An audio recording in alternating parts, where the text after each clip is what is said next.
मेरी सास रोज मेकअप करके तैयार हो जाती और कहती मिलाद पर जा रही हूँ, और फिर उसकी एक बड़ी चादर वाली मुरीद उसे ले जाती।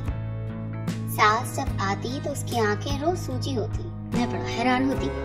एक दिन मैंने सास को नींद की दवा दी और सुला दिया और खुद मेकअप करके मुरीद के साथ चली गई। लेकिन मेरी जान निकल गई जब उसने मुझे एक हसीन घर के वॉशरूम में छुपा दिया और ठीक 5 मिनट के बाद वहाँ 16 दरवाजा खोलो, खुदा का वास्ता है कोई दरवाजा खोलो। मैं खौफ से चीख रही थी और दरवाजा बजा रही थी, लेकिन कोई मेरी पुकार पर मेरी मदद करने नहीं आया। मैं यहाँ एक अनजान घर के कमरे में कैद होकर रह गई थी और ये मेरी ही गलती थी। अगर मैं खुद को इतनी होशियार ना समझती तो आज मेरे साथ ये सब कुछ ना होता। मुझे रह रह कर अपने आप पर गुस्सा आ रहा था और सब कुछ दिमाग में घूमने लगा था, जिसकी वजह से आज मैं इस मुसीबत में फंस गई थी। मेरा नाम समन है और मेरी शादी को अभी 1 माह ही हुआ था जब मेरे घर में अजीब और गरीब काम होना शुरू हो गए।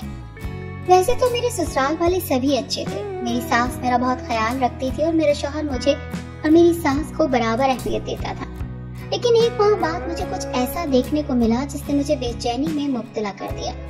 मेरी सास की हरकतें अजीब सी हो गई थी। वो रोजाना मेकअप करती, अच्छे से तैयार होती, फिर एक बड़ी सी चादर लेकर रोजाना घर में आने वाली एक लड़की के साथ चली जाती और कहती कि मैं मिलाद पर जा रही हूँ। मैंने काफी दिनों तक उनकी हरकतें नोट की और फिर सोचा कि अपने शौहर को सब बताऊंगी। वो यकीनन मेरी बात को अहमियत देगा, क्योंकि उनकी हरकतें मिलाद पर जाने वाली नहीं थी। और ये कौन सा मिलाद था जो रोज होता था। चुनांचे शाम हुई और मैं अपने शौहर का इंतजार करने लगी। मैंने अच्छा सा खाना बनाया, नहा धोकर अच्छे से तैयार हो गई। इस दौरान मेरी सास कई बार मेरे पास आई और बहाने बहाने से मुझसे बात करने की कोशिश की, लेकिन मैंने उन्हें नजरअंदाज किया। मुझे अब उनसे घिन सी आने लगी। उनका सजना संवरना जहर लगता था। मेरी नई नई शादी हुई थी, मुझ पर इतना रोब नहीं चढ़ा था जितना मेरी सास तरोताजा नजर आती थी। मेरी सास ने जब देखा कि मैं उनसे बात करने में दिलचस्पी नहीं ले रही तो खामोशी से उठकर मेरे कमरे से चली गई। अब बस मुझे अपने शौहर का इंतजार था। वो शाम 6 बजे आया और मुझे तैयार शैयार देखकर खुश हो गया। कितनी ही देर वो मुझे पास बिठाए बातें करता रहा। फिर मैंने उसे चेंज करने का कहा और उसके लिए कमरे में ही खाना ले आई। मेरे शौहर ने पूछा कि आज हम खाना कमरे में क्यों खाएंगे, अम्मी के साथ बाहर क्यों नहीं। मैं और मेरे शौहर और मेरी सास हम रात का खाना इकट्ठे खाते थे। आज ऐसा पहली बार हुआ था कि मैं खाना कमरे में ले आई थी।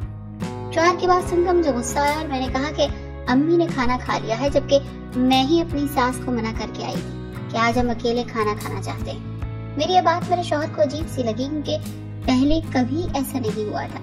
मुझे अब मेरे शौहर का अपनी माँ से इतनी मोहब्बत करना जहर लगने लगा। खैर, मैं अपनी अदाएं दिखा दिखा कर अपने शौहर का ध्यान हटाने लगी और इसमें कामयाब भी हो गई।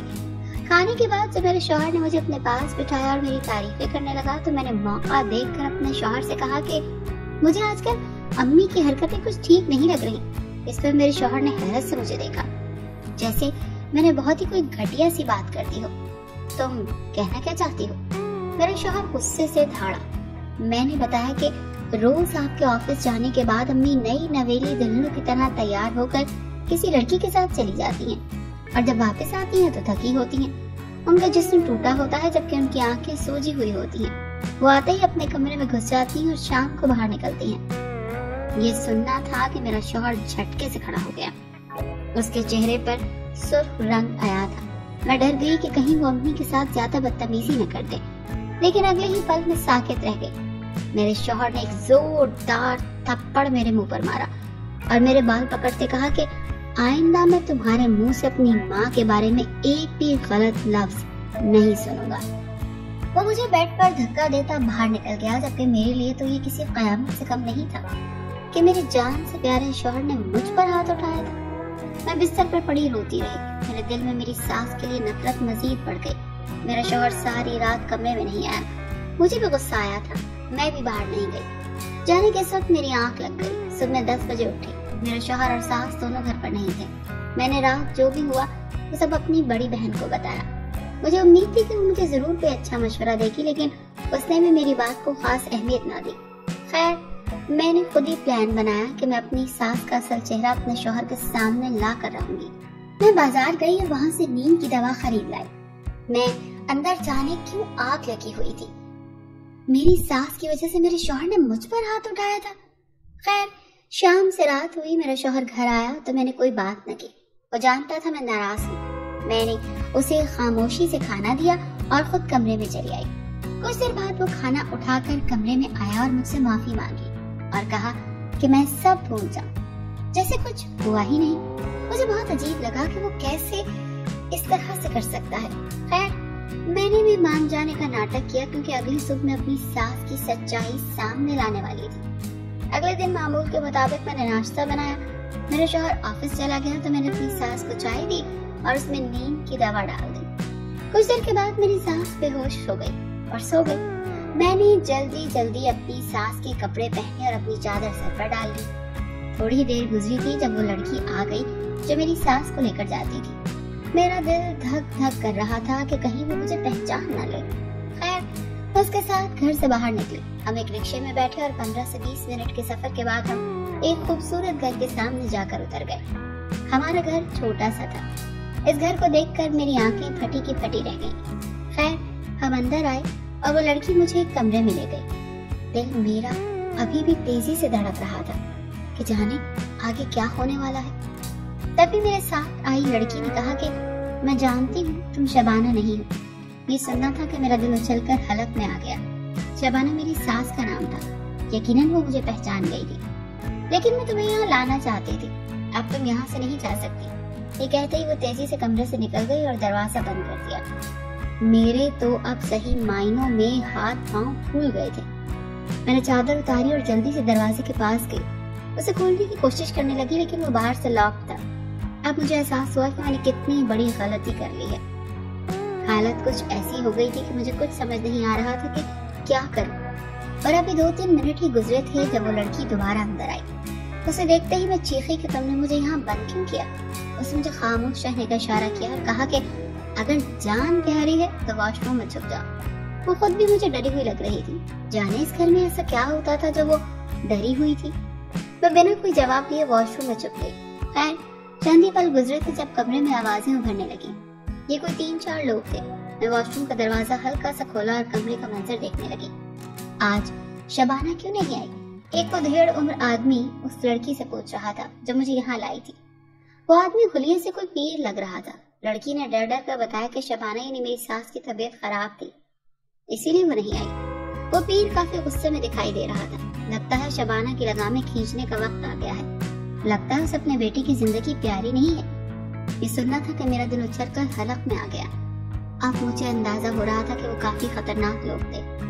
कुछ देर वो पीर वहां से चला गया और मैं वॉशरूम में ही कैद रही। उस पीर के वहां से जाते ही कमरे में एक 16 साल 17 साल लड़की दाखिल हुई और उसके साथ एक 20-22 साल लड़का भी था। दोनों की गर्दनें झुकी हुई थी और दोनों परेशान नजर आ रहे थे। प्लीज हमें यहाँ से जाने दो, हम ये काम नहीं करना चाहते। वो दोनों अब उसकी लड़की की मिन्नतें कर रहे थे, जबकि मैं पुरतजस्सुस थी कि आखिर वो लड़की इनसे क्या करवाना चाहती है। और फिर देखते ही देखते मेरी आंखों के सामने वो लड़की और लड़का दोनों बरहना हो गए। मैं अपनी चीख रोकने के गर्ज से मुंह पर हाथ रखा और दरवाजा बंद कर दिया। या मेरे खुदाया, ये कौन सी जगह थी? यहाँ क्या होता है और मैं क्यों फंस गई थी यहाँ? मुझे अब रोना आ गया। फिर अचानक मुझे याद आया कि मैं अपना मोबाइल भी साथ लाई थी जो मैंने छुपा रखा था। मैंने जल्दी से मोबाइल निकाला और अपने शौहर का नंबर मिलाया, लेकिन उन्होंने मेरी कॉल नहीं उठाई। शायद वो मुझसे नाराज थे। और फिर मैंने कुछ सोचकर अपनी बहन का नंबर मिलाया, क्योंकि उसका शौहर पुलिस में था। उसने भी मेरी कॉल नहीं उठाई, तो मैंने उसे एक मैसेज भेजा और लोकेशन भी भेज दी। फिर मैंने थोड़ा सा दरवाजा खोलकर देखा तो वो लड़की और लड़का बरहना डांस कर रहे थे, जबकि लड़की के साथ मैं आई थी जिसके वो सर झुकाए खड़ी थी और वो पीर बेड पर बैठा ये सब देख रहा था। मैंने दरवाजा फौरन बंद किया और दिल ही दिल में अल्लाह से अपनी आफियत की दुआएं करने लगी। तकरीबन 15 से 20 मिनट यूं ही गुजर गए। ये जगह वाकई बहुत बुरी थी। और फिर मुझे दरवाजा बंद होने की आवाज आई। मैंने थोड़ा सा दरवाजा खोलकर झांका तो वो लड़की जिसके साथ मैं यहाँ तक पहुंची थी, वो और लड़का वहां से जा चुके थे, जबकि 16-17 साल लड़की रो रो कर उस पीर से भीख मांग रही थी कि मुझे यहाँ से जाने दो। लेकिन वो पीर इस वक्त शैतान बना हुआ था। तभी मुझे जोर जोर से दरवाजा खड़कने की आवाज सुनाई दी। दरवाजा खोलो वरना हम तोड़ देंगे। ये बाहर से आवाज उभरी थी और साथ ही पुलिस के सायरन की आवाज सुनाई दी। میں نے تھوڑا سا دروازہ کھولا. وہ لڑکی اب جلدی سے اپنے کپڑے پہن رہی تھی. باہر پولیس والوں نے دروازہ توڑ دیا. وہ پستولیں لے کر اندر داخل ہوئے. اس میں میرے بہنوئی بھی تھے. تم ٹھیک ہو؟ وہ سب لڑکی سے پوچھ رہے تھے جبکہ اس پیر کا رنگ فق پڑ چکا تھا. پولیس والوں نے اسے گرفتار کیا اور یہ دیکھ کر میں بھی جلدی سے باہر نکل آئی. میرا بہنوئی مجھے دیکھ کر میری جانب بڑھا اور میں وہیں بے ہوش ہو کر رہ گئی. جانے کتنی دیر بے ہوش رہی. جب آنکھ کھلی تو خود کو اپنے گھر کے بستر پر پایا. میرا شوہر اور میری ساس دونوں میرے ارد گرد بیٹھے تھے. میری ساس رو رو کر مجھے دیکھ رہی تھی اور میرے شوہر سے معافی بھی مانگ رہی تھی. ان کی زبانی مجھے جو کہانی پتہ چلی وہ کچھ یوں تھی کہ آج سے 22 سال پہلے جب میرا شوہر 18 سال کا تھا تو بیمار پڑ گیا تھا. ہر جگہ سے علاج کروایا, کہیں سے آرام نہ آیا. پھر میری ساس اسے لے کر اسی پیر کے پاس گئی دم کروانے. اس پیر نے میری ساس سے کہا کہ تمہارا بیٹا جلد مر جائے گا, اس پر بڑی آفت کا سایہ ہے اور اس کی کبھی شادی نہیں ہو پائے گی. یہ سن کر میری ساس کو غصہ آیا اور وہاں سے آ گئی. پر اگلے دن میرے شوہر کا ایکسیڈنٹ ہو گیا اور میری ساس کو اس پیر کی بات پر یقین آ گیا. چنانچہ میری ساس واپس گئی اور پیر کی وہ تمام باتیں ماننے لگی جو وہ کہتا تھا. پیر نے کہا کہ اگر تم ایسا نہیں کرو گی تو تمہارا بیٹا مر جائے گا اور گھر کی پوری ذمہ داری میری ساس پر سونپ دی. وہاں جو بھی ہوتا میری ساس اپنی نگرانی میں کرواتی. وہاں معصوم لوگوں کو ہنسایا جاتا تھا, جیسے اس لڑکے اور لڑکی کو. وہ گھر سے بھاگ کر آئے تھے اور پیر سے کہا تھا کہ کچھ ایسا کریں کہ ان کی شادی بھی ہو جائے اور گھر والے بھی کچھ نہ کہیں. پیر نے ان سے اس حویلی نما گھر میں رک کر 10 دن کا چلہ کاٹنے کا کہا اور پھر رات کو انہیں نشہ آور دوا پلا کر ان کی نازیبا ویڈیوز بنا لی. وہ آدمی دراصل کوئی پیر نہیں تھا بلکہ ڈارک ویب سائٹ پر لوگوں کی ویڈیوز ڈال کر اس سے پیسے کماتا تھا اور اپنے پاس آنے والی لڑکیوں اور عورتوں کا فائدہ اٹھاتا تھا. یہ سن کر میری روح کانپ گئی. میری ساس یہ سب کچھ کرنا نہیں چاہتی تھی لیکن مجبور تھی. اسی لیے وہ جب بھی واپس آتی تو ان کی آنکھیں سوجی ہوتی تھی کیونکہ وہ روتی رہتی تھی. ابھی تو میرے بہنوئی کی وجہ سے جیل جانے سے بچ گئی تھی. میرے شوہر نے مجھ سے اور اللہ سے بھی معافی مانگی کہ غلط عقائد اور اللہ پر یقین نہ ہونے کی وجہ سے وہ اس سب میں پھنس گئے تھے. البتہ اسے نہیں پتا تھا کہ وہاں یہ سب ہوتا ہے. اور جعلی پیر اور اس کا سارا گروہ پکڑا گیا. اگلے دن وہ لڑکی میرے پاس آئی جو روزانہ میری ساس کو لینے آتی تھی اور اس نے بتایا کہ وہ مجھے جان بوجھ کر وہاں لے کر گئی تھی کہ میں ضرور کچھ نہ کچھ کروں گی. اور میں نے حقیقتاً اس گروہ کا پردہ فاش کیا. میں نے اللہ کا لاکھ لاکھ شکر ادا کیا کہ اس نے مجھے وہاں جانے کی اور ان کا پردہ فاش کرنے کی ہمت دی اور میری عزت کی حفاظت کی. ورنہ جانے کتنے معصوم لوگ کب تک ان کا شکار بنتے رہتے. پر اللہ کے فضل و کرم سے اب سب ٹھیک ہو گیا تھا.